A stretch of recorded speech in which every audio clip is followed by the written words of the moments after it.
All right, good Saturday to everybody. I don't want to come out and make a drama video today, so I'm going to talk about real, honest stuff. Yes, I just cracked open this Pepsi for the ones who know. Now let me get into this story. So okay, so bench pressing. Me. This is my story. And I'm gonna finally tell it in 2025. And the cards fall where they fall. So I get into this personal thing with this individual. Not online, offline. As concerning bench press. Sets me on basically a 7-year course. I hit the 475 pounds, which everyone that knows me knows that. I'll say this as a champion that I am. There would have been no number that he could have put up that I wouldn't have beat. Now, secondary to that, which, I like to make things confusing. Once I beat him, I'm left sitting there going, hey, can I beat Julius Maddox? No.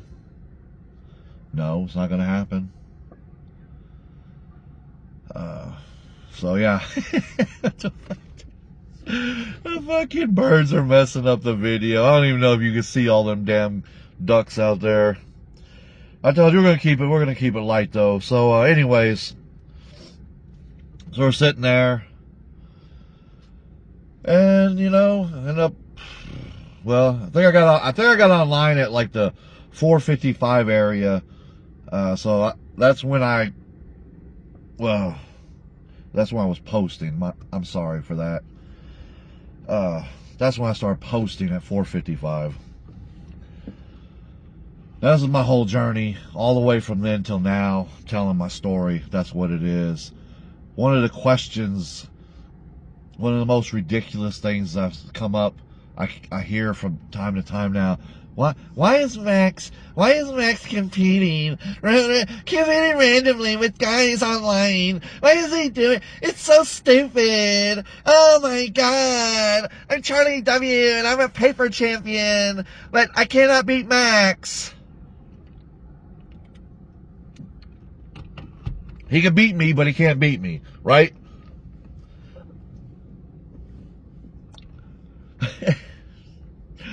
These people are a fucking joke. They really are a fucking joke. Let me look. Alright, so, again, I'm going to say this. It's my story. It's my journey. I'm telling it now, even though I've been living it for years. It could end tomorrow. It could end next year. I'm just telling the story. Maybe it'll have a good ending, maybe it won't. But this is the story I'm telling. Why I compete with these people that are online. Alright, so now let's just backtrack here. I looked at the future going forward after I hit the 475 with the injuries and things like that, and different things I had seen and everything I kind of computed. And I was like, I do love bench pressing. I said, maybe I can just wait and I can get the Masters title. At least I can walk off planet Earth being the strongest older individual in history. And that's where my brain went before I knew really any one of these clowns online or non-clowns, because I am going to say some names here in a minute, and there's no disrespect to some of the names. I do have a list.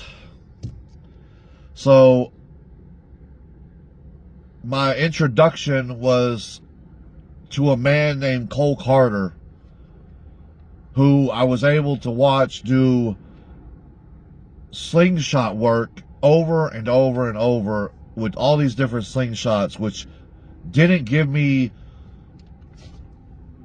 the right numbers to know who I was dealing with, which is funny because Cole Carter now actually is probably number one, probably for the heavyweight. So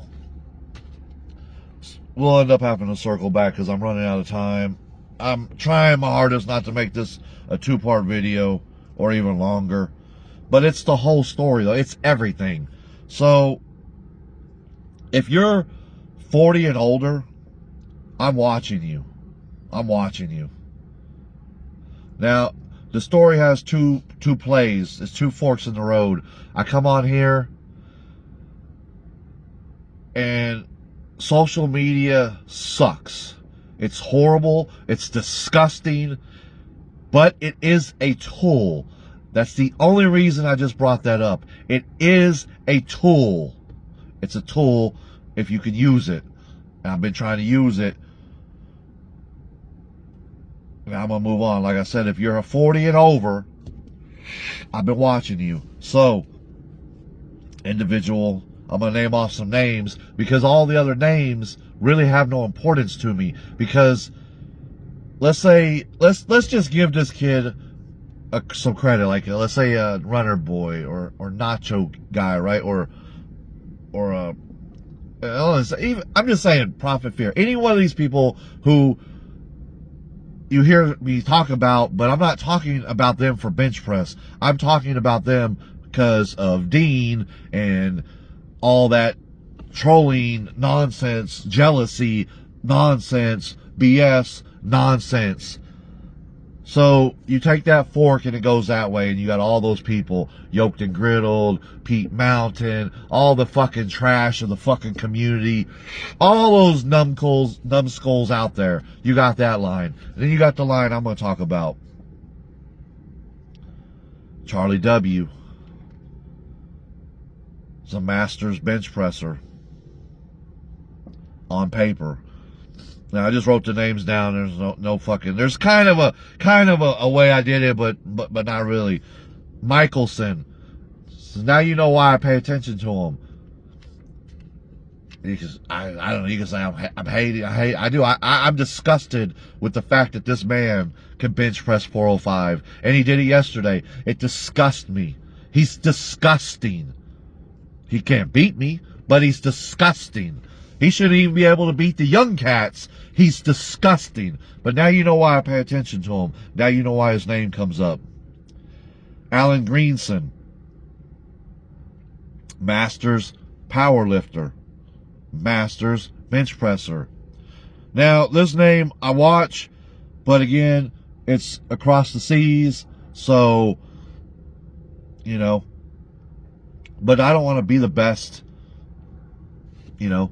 Oh, I'm the best over here in Fort Worth, but nowhere else in the world. Shut the fuck up. So Terry C. I watched Terry C. There's going to be a name that comes up here, and that's why Terry C. is going to be a little bit more important. West Coast Wolverine. Now, again, you know, we know the ages of some of these people. West Coast 50 plus. Charlie 50 plus. Michelson 50 plus. Allen 50 plus. West Coast just broke in. You know, he's always claiming to be the best. Well, we'll find out. We're gonna find out. I think otherwise. I think I'm the fucking best. Okay? I think I have the potential to be number one in the fucking world in the future. If shit will line up, I'll be there waiting for that opportunity. On motherfucking stage. Done with every other thing that needs to get done, I'll be there. Okay? This is also my fucking shout out to you fucks that think that you could keep sitting in your garages running your fucking mouth with a lower bench press than me, thinking that you'll never get beat, or the ones that have the bigger bench and thinking that you'll never get beat. I'm coming for you. So we got an older gentleman here, Kirk. Now, doesn't it make sense? If you're hearing the names, how they're coming off, why I've been focused on them, why I'm paying attention to. Well, you were competing with Kirk on OHP. Yeah, I beat him on anything. He's in what I do. He's in what I'm doing, and then presents the challenge to me. I'm gonna play the fucking game. That's why Kirk is still relevant even to this day. Now he's a sucker. He's turned into a little baby. But I'm going to talk about him because he's still in the cards. Now, he ain't looking good as far as bench. Looks like a fucking joke to me. Always has looked like a joke to me, but he's there. Now, I don't care about a powerlifting total number. I'm specifically talking bench only. That's all I'm concerned with. And as you got this story today, you hang around long enough, you'll find out a lot more truths on why things are where they're at and why I can't do certain things. That's not this video. Andrew Cassell. There you go. Andrew Cassell. 60-year-old. Why do you think now? Doesn't it all make sense why I pushed so hard for him to put his bench on paper somewhere if it's real? Yeah, I said it like that. He knows it. He knows it. You know, if it's real, put it on paper. You would have the best bench in the world to a degree, because we're going to talk about a couple other people here. Now, I'm skipping a name. I'm going to go back to him at the end, but then I'm going to talk about the front runner basically kind of right now, which is John McBean. John McBean, which is why he's getting a lot of my fucking focus, which now, unfortunately for John, got a little too much focus because I figured John out.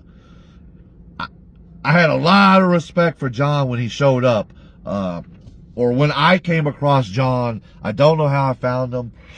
He had the cowboy hat on, the black fucking suit thing, and I just had so much respect. He commanded respect the way he portrayed himself. Now, I mean, he's just a little toddler baby bitch like the rest of them. But he has, that's his personality. That's not his bench. His bench commands respect.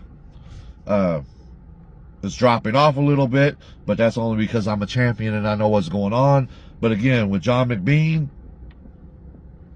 it's what it is, okay? So I got to follow him. He probably will put up, because he's going after basically the same thing I'm going after to a degree, and he probably will get it. So on one hand, I'm rooting for him because I'd rather beat him than some no-name chump that's on the list, because there's like 3 or 4 fucking names. I don't even know who they are. I don't know who those people are, and I don't like to beat people. I just don't fucking have no clue and never even seen a video, never known anything about him, but it's what it is. All right, so McBean's on there. Now, some of you people watch me pay attention to Eric EL3. It looked like I was, yeah, he was a dude. This what he curled, but he also bench pressed, and a lot of people missed that. He laid on the fucking ground, run 315 plus over his fucking head like it was a skull crusher, and then started repping it. I didn't go too much further, but I think he was an over 50 cat. Very strong individual, and I was watching him. So that's why I brought up his name. Two last names, and I definitely could have somebody that isn't on this list that I am watching. These are the names, though. All right, so remember this guy, Garrett, the German? Now, it looks like he's out of the game. But you're never out until you're out. But that is it all kind of, if you paid attention from day one, is it all making sense now why I stayed focused on these individuals? And then this dude, this is a name I skipped, okay?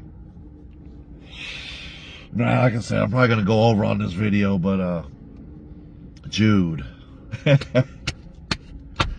Fucking Jude, man. Where did Jude come from, man? Like, Jude was like the fucking nail in my coffin. Like, when you're thinking you got everything wrapped up and Cole Carter being the only variable out there that I thought maybe I'd have trouble with or couldn't beat because of his body weight and short stumpiness that the man is, because he's real short arms, everything's cramped in, real overweight. And then Jude shows up out of nowhere. And I'm like, dude, Jude's a monster, dude. Now we find out Jude ain't working. It took a long time. Again, we don't even know that that's actually a fact, though. So this is my thing. And it's a good way to end the video to anyone. Because I said this before about Dean. I'm wanting to give shout outs to people who are going to work. I'm wanting to do all this stuff today, but I'm going to end it with this Jude. Oh, I respect Jude. I respect the hell out of Jude. Jude's a human being. Jude's, you know, in my age category. He'll match up weight with you. He'll do shit fair with you. So the only way I would ever know. Now, again, Jude may never ever compete. He's probably like me. I would be comfortable if I beat the person knowing that I beat him at home in my gym. If I know I beat him, I could live with it. I don't have to go on stage. You know, feet on the floor, all the good stuff, everything that individual did. If I beat him, hopefully I do it by 5 or 10 pounds, so it'd be even worse. But I'm just saying, beat him. Winning is winning. You know when you won, and you'd only be lying to yourself. Concerning Jude, though, I'd have to go like that one dude did. Like David Goggins went and lived with that motherfucker for a while. I'd have to go stay with Jude for like a year or something and fucking just run exactly what Jude's doing. Whatever Jude's doing, I need to be doing it. Whatever he's eating, I need to be eating. Wherever he's going, I need to be going. And then at the end of that bracket, find out if I do what he's doing, if I can either beat him or if there's just no hope in the world. But Jude's the outlier. Jude is he's number one, man. And I just, when y'all motherfuckers were talking about Jude, it blew my fucking minds. And I'm up there around that 20. I'm going to cut it. If you have any questions, this was as real as I can fucking be. I'll answer them. But at least you have the information, you have the truth, and you have the knowledge of where the channel's always been, the direction it's going. It's always been about bench. It's always been about winning. It's always been about the champion lifestyle. That's the end. Peace.